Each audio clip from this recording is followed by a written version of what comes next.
अस्सलामु अलैकुम वरहमतुल्लाहि वबरकातुहू। अल्हम्दुलिल्लाहि वलिय्यिही वस्सलातु अला नबिय्यिही अम्मा बाद। फ़अऊज़ु बिल्लाहि मिनश शैतानिर रजीम। बिस्मिल्लाहिर रहमानिर रहीम। इन्ना नहनु नज़्ज़लना ज़िक्रा व इन्ना लहू लहाफ़िज़ून। सदक़ल्लाहुल अज़ीम। बारगाहे नबुव्वत व रिसालत में झूम कर बावाज़े बुलंद दुरूद शरीफ पढ़ें। पढ़िए अल्लाहुम्मा सल्लि अला सय्यदिना व शफ़ीना व हबीबिना मौलाना मुहम्मदिन तिब्बिल क़ुलूबि व दवाइहा व आफ़ियतिल अब्दानि व शिफ़ाइहा व नूरिल अब्सारि व ज़ियाइहा व आलिहि व अस्हाबिही दाइमन अबदा। अल्लाह रब्बुल इज़्ज़त का लाख लाख शुक्र और एहसान अज़ीम है कि अल्लाह ने हमें आपको ये माह मुक़द्दस रमजान शरीफ की सूरत में अता फरमाया। अल्लाह ताला हम सबको इसके खास फ़ियज़ व बरक़ात से माला माल फरमाए। रोज़ेदारों के रोज़ों को अल्लाह कबूल फरमाए। आपके ज़िक्र व अज़कार व वज़ाइफ को कबूल फरमाए।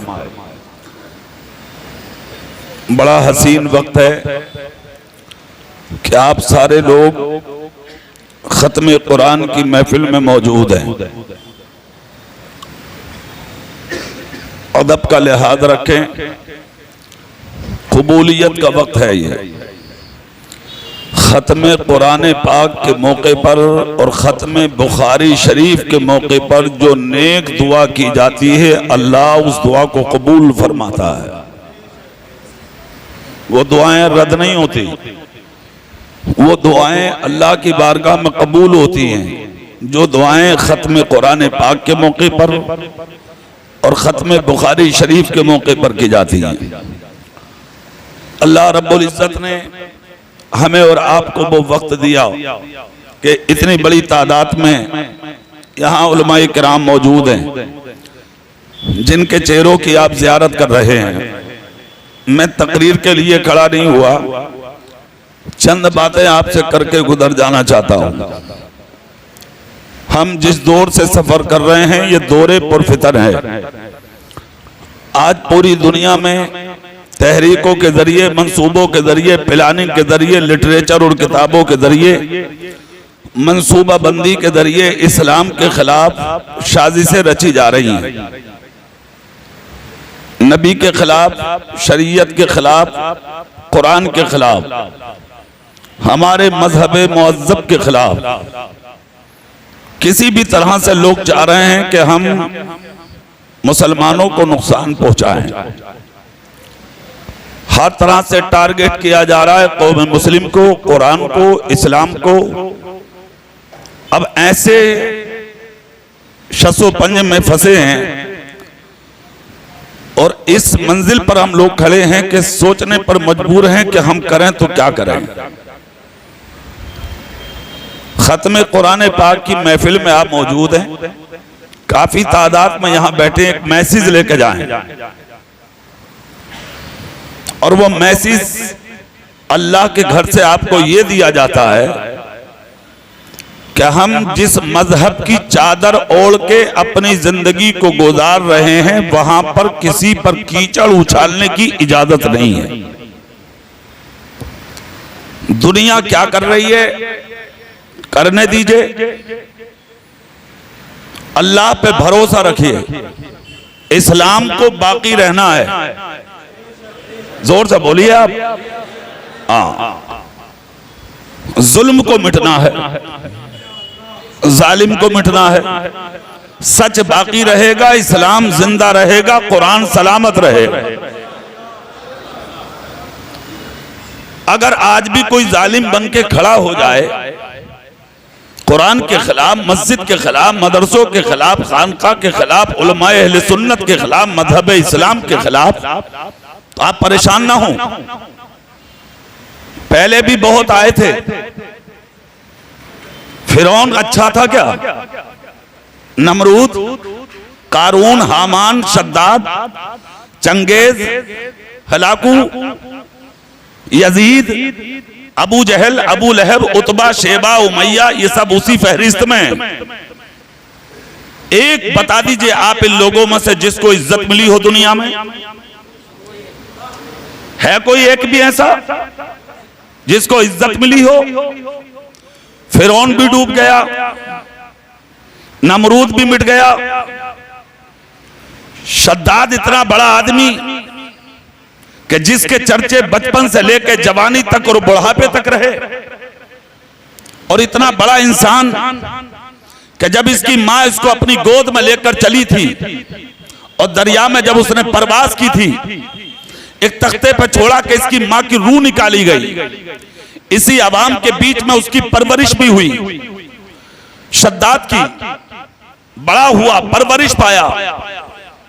अचानक रास्ते से निकल के जला के एक ऊंट के कजावे से इसे एक चीज मिली।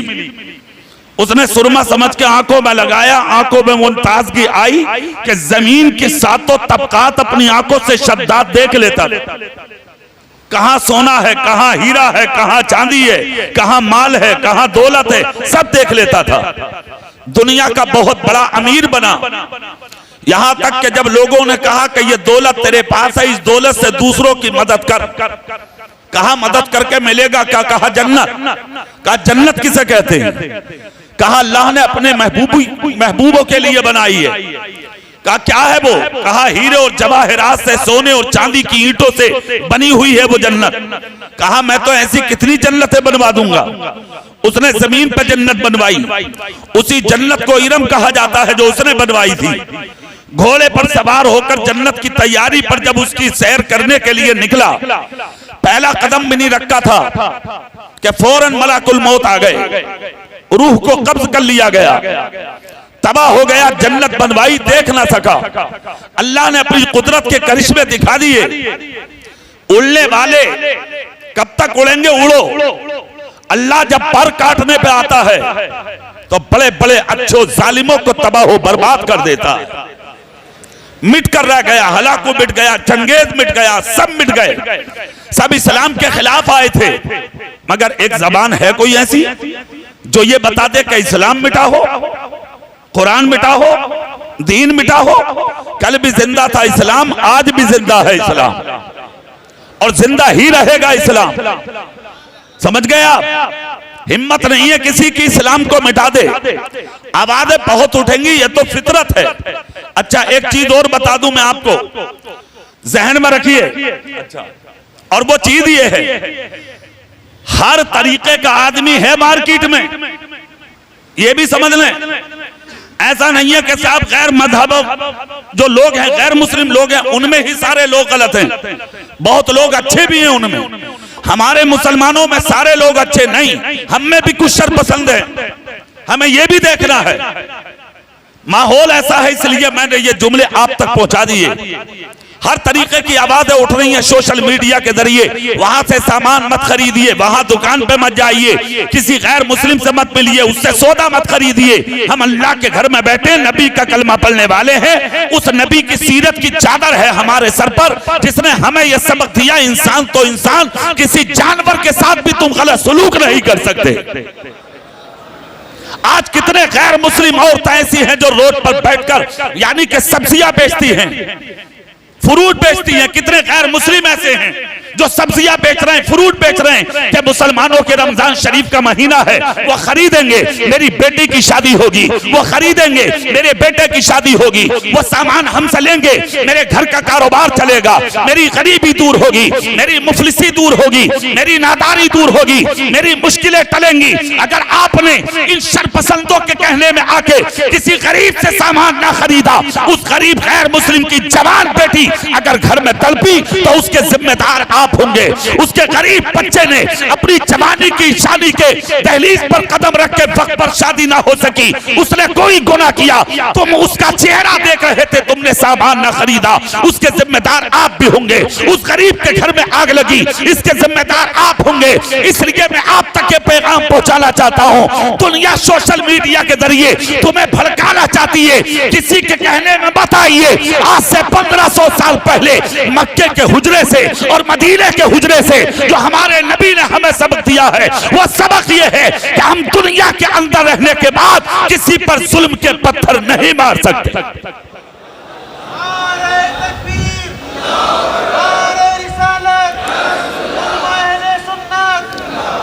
जज़ाकल्लाह। बहुत बड़ा काम हुआ आपकी मस्जिद में। चलिए, तो मैंने हालात हाजरा के तहत दो चार जुमले आपसे कह दिए। खत्म कुरान की महफिल है, मगर कुरान में हर मर्ज का इलाज है। 3000 बीमारी है जमीन पर। कितनी हजार? 3000। 1000 बीमारियों के इलाज हॉस्पिटल में, क्लिनिक में, मेडिकल्स पे मिलेगा, हकीमों, तबीबों, मुआलिजों पे मिलेगा। 1000 बीमारियों का। सवाल यह है कि 3000 बीमारियों का इलाज है कहां? तो 3000 बीमारियों का इलाज अल्लाह ने कुरान में छुपा के रखा है। ईमान वालों के लिए शिफा है कुरान। कुरान पढ़िए, बीमारियों का इलाज होगा। कुरान सुनिए, बीमारियों का इलाज होगा। आज लोगों अपने बच्चों का हाफिज कुरान लोग बनाते हैं, उन्हें आप पागल ना समझें, वरना आज हमने मदरसों के भी जायजे ले लिए हैं। आज है कोई ऐसा जो मुफ्ती मकबूल साहब की इज्जत को लगे, जिन्होंने आज कुरान अजीब को मुकम्मल किया? अरे आज जब सुनने वालों की इज्जत का जवाब नहीं तो सुनाने वाले की इज्जत का जवाब कहां से आएगा? जो कुरान सुन ले वो लाजवाब होते हैं, तो जो मुसल्ले पे सुनाए वो कितना लाजवाब होगा। और कुरान है क्या? मैं चंद मिनट में तुम्हें एक वाकया सुना दूं। सुभान अल्लाह बोले, मैं बता दूं। मदीने में एक नबी का आशिक था। नबी का आशिक, चेहरा मेरी तरफ करके गौर से सुनिए, क्या मकाम है कुरान पढ़ने वाले का। एक आशिक था मदीने में, अल्लाह अल्लाह, अपनी नई नवेली दुल्हन को घर में छोड़ा, 1000 दिरहमों की थैली अपनी बीवी के हाथ में दी और बीबी के हाथ में दिया, लो मैं जा रहा हूं अल्लाह की राह में जिहाद के लिए, पता नहीं मैं जिंदा आऊं क्या नहीं आऊं। ये 1000 रुपए वहां खर्च करना जहां नबी के दीन के लिए जरूरत पड़े। हाँ, अच्छा एक मसला और बता दूं, ये उलमा बैठे, बीवियों से पैसे का हिसाब लिया करो। शरीके हयात है वो, ये माना, समझ गए? शरीके हयात है, मगर पैसा देकर पूछा करो कहां खर्च किया। बेटे को पैसा देकर पूछो कहां खर्च किया, बेटी को पैसा देकर पूछो कहां खर्च किया। मौला अली का रास्ता सुने। हजरत मौला अली जब 1 दिरहम का कोई सौदा किसी दुकान से खरीदते तो इतनी देर तक सौदा करते कि आपके बाजुओं में पसीना आ जाता था। एक मरतबा मौला अली से किसी ने पूछा, अली जरा ये तो बताओ, आप एक आने का 1 दिरहम का सौदा लेते और इतनी देर सौदा करते कि आपके बाजुओं से पसीना छलने लगता, क्यों? हजरत अली कहते, मैं डरता हूं इसलिए देर तक सौदा करता हूं, जितना वो मांग रहा है अगर मैंने उतना ही दे दिया तो मैं डरता हूं कि अली का नाम मुतकब्बिर लोगों में ना आ जाए, तकब्बुर करने वालों में ना आ जाए, घमंडी लोगों में ना आ जाए। आज तुम्हारा हाल तो यह है, 2000 का नोट निकाला, कितने का है भाई? बाइक से पैर भी नहीं उतरता, लो भाई 2000 ये लो, 1000 ये लो। क्यों? कि तेरी कमाई का हाल यह है ना कि तू ऑफिस में बैठता, रात को आता निकल के तेरी उंगलियां तक नहीं चलती, कंप्यूटर से उठा आया, घर में कितना कमाया, कहा 2 लाख कमा लिया, 4 लाख कमा लिया, 5 लाख कमा लिया। आप कंप्यूटर पर बैठ के 4 लाख 5 लाख रुपए कमा के अपने घर आते हैं। काश तूने मेहनत की होती, काश तूने अपने बाजुओं से कमाया होता तो तेरी समझ में आता कि इस पैसे की कीमत क्या है। अब वो सुने, आप 1000 रुपए दिए, कहा वहां खर्च करना जहां नबी के दीन के लिए, जोर से बोलो, जरूरत हो। निकल के चले गए साहब। इधर पीछे अल्लाह रब्बुल इज्जत का करम, नेक बीबी थी, अल्लाह की राह में जिहाद के लिए चले। अब मुजाहिद का कोई पता है क्या? 1 साल रहे, 2 साल रहे, 3 साल रहे, 4 साल रहे, अल्लाह का करम देके 27 साल तक जिहाद में रहे। कितने साल? जोर से बोलो। अगर इमाम साहब सजदा लंबा कर लें तो बात पीछे से उठ के देखने लगे, हो क्या गया? अरे सही बता रहा हूं आपको मैं।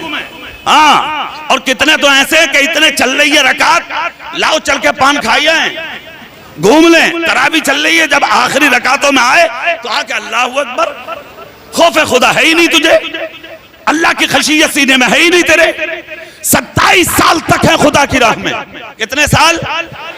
27 साल के बाद जिहाद से वापस आए मदीने में। सबसे पहले हाजिरी नबी के रोजे पर दी। सुभान अल्लाह बोले। आदमी सब कुछ भूल जाता, अपने घर का दरवाजा नहीं भूलता। जिस घोड़े पे सवार थे, नबी के मजार पे सलाम करके अपने घर के दरवाजे पे आए। फजर का वक्त था, जैसे ही दरवाजे पे आए आपने दस्तक दी, पहली आवाज में सर पे अमामा बांधे। सुभान अल्लाह, सर पे अमामा बांधे। हाँ, नबी की सुन्नत है ना। देखें मुफ्ती मकबूल साहब का, सुभान अल्लाह है कि नहीं, शान है आलिम की है। सर पे अमामा बांधे, चेहरे पे नूर लिए, सुन्नते रसूल लिए, दरवाजे पे आए, दरवाजा खोला, देखा तो घोड़े पर सवार है कोई बुजुर्ग। सलाम किया, कहा कौन है आप? कहा ये घर मेरा है। नौजवान ने आकर कहा नहीं, ये घर मेरा है। दोनों में बहस हुई। दौर कौन सा है? इमाम मालिक भी थे मदीने में उस वक्त, इन्हीं के शागिर्द हैं वो। दरवाजा खोलने वाले हैं रबियतुर राय, और आने वाले का नाम है अब्दुल रहमान फर्रूक। दीन का मुजाहिद, नबी का आशिक, अल्लाह का नेक बंदा। कहा दरवाजा मेरा है। दोनों में बहस हुई।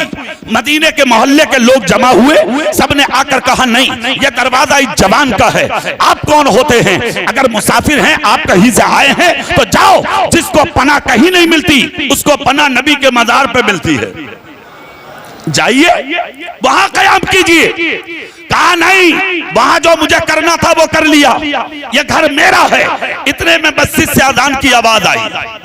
ये जवान निकल के मस्जिद की तरफ चला जिसने दरवाजा खोला था, और इस आने वाले मुसाफिर ने अपना घोड़ा घर के अंदर डाल दिया। जैसे ही घर में पहुंचे, बीवी ने खुशबू से पहचान लिया, कोई और नहीं, मेरा सरताज आया है।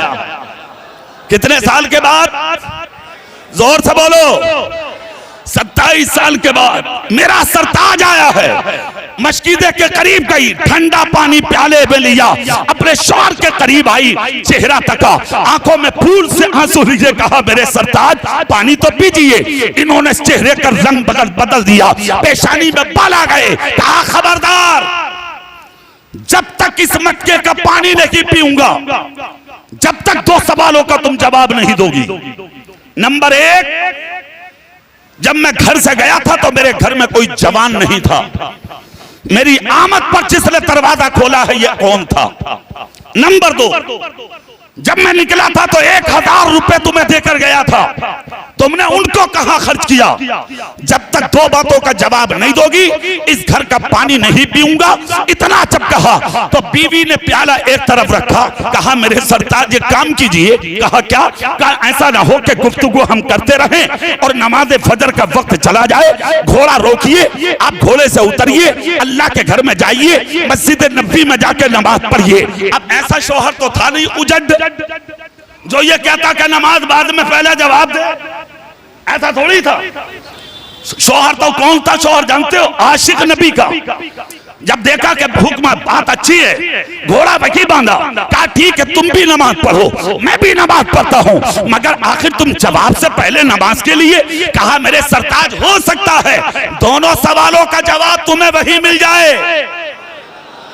अब मेरे करीब होकर जुमले सुनिए। घोड़ा छोड़ा, मस्जिद नबी में पहुंचे, नियत बांध के इमाम के पीछे खड़े हो गए। पीछे इस इमाम के अल्लाह अकबर। अब सुनिए, आने वाला चाहे कहीं का हो, मगर जब मुसल्ले पर इमाम है तो वो तो कहकर खड़ा हो गया मुतलक, अना हादा इमामुल कौम, मैं इमाम हूं इस कौम का। खड़ा है वो ईमान वालों का इमाम बना खड़ा है मुसल्ले पर। अब कोई कहीं से आए, वह इस मोहल्ले का हो, उस मोहल्ले का हो, रामपुर का हो, बरेली का हो, कहीं का भी हो, आने के बाद नियत बांध कर खड़ा है।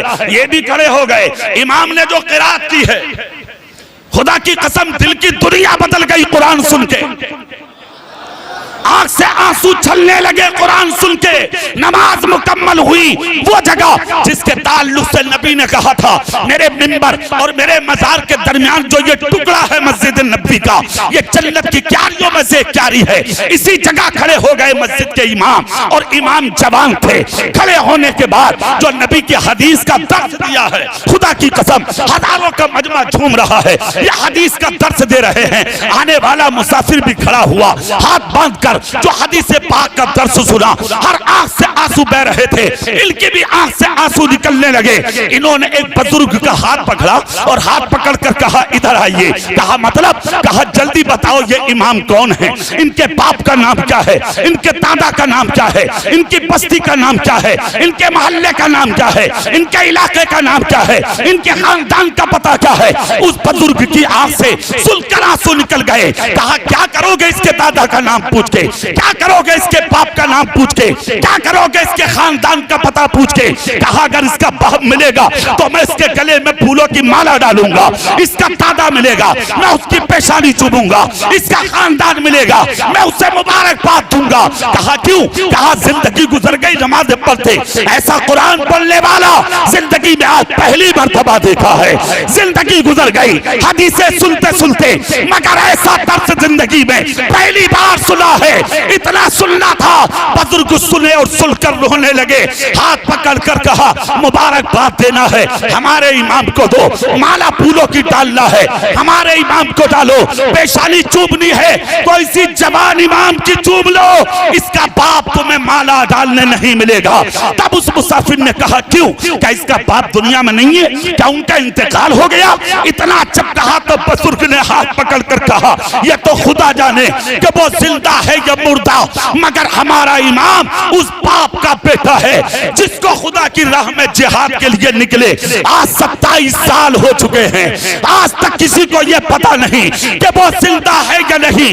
उसकी मां ने जवान किसको पाला, उसके जाने के बाद ये पैदा हुए, हाफिज कुरान बने, कारी कुरान बने, आलिम दीन बने, फादिल दीन बदीन बने, हदीस के हाफिज बने। इसी अरब के मुहद्दिस को हम सब ने मिलकर मुसल्लाए मुस्तफा का इमाम बना लिया है। खुदा की कसम फौरन समझ गए हो ना हो ये मेरा बेटा होगा। अल्लाह अल्लाह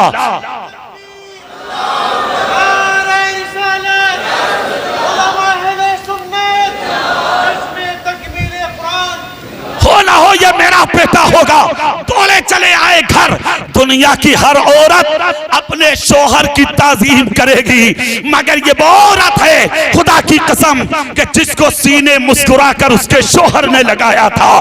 कहा मेरी बीवी, अब नहीं पूछूंगा मैं तूने 1000 रुपए का क्या किया, अब नहीं पूछूंगा मैं कि तूने उस पैसे को कहाँ खर्च किया, अब नहीं पूछूंगा वो जवान कौन था। अभी इतना कह ही रहे थे कि सामने से वो बेटा भी आ गया जो मुसल्ले मुस्तफा का इमाम बना हुआ था। उठकर खड़ा हो गया बाप, सीने से लगा लिया और पेशानी चूम कर कहा था बेटे तूने जन्नत में जाने का रास्ता आसान कर दिया है। खुदा की कसम ये हाफिज कुरान का तकद्दुस है, ये हाफिज कुरान का मर्तबा है। आज मदरसों का जायजा लें, मूंगफली बेचने वालों के बच्चे हैं मदरसों में, रिक्शा चलाने वालों के, ऑटो चलाने वालों के। अमीर नहीं पढ़ाता अपने बच्चों को। कान खोल कर सुनो, हाफिज कुरान गरीब नहीं होता। जोर से बोलो, जोर से। गरीब नहीं होता, बड़े मर्तबे के मालिक होते हैं हाफिज, वक्त के बादशाह होते हैं हाफिज, वक्त के सुल्तान होते हैं हाफिज, वक्त के हाकिम होते हैं हाफिज, वक्त के ताजदार होते हैं हाकिम। इनकी इज्जत का हाल यह होता है कि जब तक ये सर ना झुकाए तुम झुका नहीं सकते, और जब तक ये सर ना उठाए तुम उठा नहीं सकते। बहुत बहुत मुबारकबाद पेश करता हूं मैं हजरत अल्लामा मौलाना मुफ्ती मोहम्मद मकबूल साहब को। मुझे बेपनाह खुशी है कि जहां अच्छे मुसले हैं कौम के लिए ये, वहां बेहतरीन हाफिज कुरान भी है, और वो आपने सुन लिया। आज कुरान की तकमील हुई है इस मस्जिद में। मौलाना हाफिज कारी मोहम्मद हाशिम साहब ने समात किया, दीगर हुफात ने यहाँ समात किया। अल्लाह अल्लाह की बारगाह में दुआ है, अल्लाह इन दोनों की उम्र में बेपनाह बरकत अता फरमाए। और जिन्होंने पूरा कुरान अजीम सुना है, अल्लाह लफ्ज लफ्ज पर हम सबको अमल की तौफीक अता फरमाए। और इस कुरान की बरकत से अल्लाह हमारे मुल्क हिंदुस्तान में अमन कायम फरमाए और हमारे शहर मुरादाबाद में अल्लाह ताला सुकून और चैन अता फरमाए। और शर पसंदों से और निगाहे गलत से अल्लाह हमारे पूरे इलाके की हिफाजत फरमाए। आप सुकून से रहें, चैन से रहें, आराम और इत्मीनान से रहें। हमारा पैगाम, हमारे नबी का पैगाम, मजहब इस्लाम का सही रास्ता यही है। दुनिया क्या कर रही है, आपको सोशल मीडिया के मैसेज पर बिल्कुल गौर नहीं करना है। कोई मैसेज अगर आप पढ़ रहे हैं तो उसको पढ़ के आप गुस्सा ना करें, अपनी मस्जिदों के उलमा से मिलें, इनसे मुलाकात करें, जो ये मशवरे दें उस पर अमल करें। और अपने इलाके की जो पुलिस है, वो चौकी की हो या थाने का प्रशासन हो, सारे प्रशासन का खुद साथ दें ताकि उन्हें ये लगे, प्रशासन हो या शासन हो या हमारे मुल्क की आवाम हो, सबको ये लगना चाहिए यार, आज दुनिया जिस मुसलमान को गलत कहती है, जाहिर में हमने देख लिया, बातिन में भी हमने देख लिया, इनके अखलाक का जवाब नहीं है। दुनिया को ये लग जाना चाहिए, तुम्हारे अखलाक और किरदार, तुम्हारे चाल ढाल से, चलने फिरने, उठने बैठने, तिजारतों से दुनिया समझ जाए कि जब ये इतना अच्छा है तो जिसका ये उम्मती है वो रसूल कितना अच्छा हो, है कि नहीं? उस पैगाम पर अमल कीजिए। अल्लाह ताला हम सबको अमल की तौफीक अता फरमाए और इन जुमलों पर अल्लाह ताला रब्बुल इज्जत कहीं से कहीं ज्यादा अमल की तौफीक बख्शे। बहुत से उलमाए किराम यहाँ हैं, कौन बोलेंगे, कौन आपके सामने तकरीर करेंगे, वो आप समझेंगे, मुफ्ती मकबूल जानेंगे। ये चंद जुमले मैंने आपके सामने पेश कर दिए। अस्सलामु अलैकुम व रहमतुल्लाहि व बरकातहू।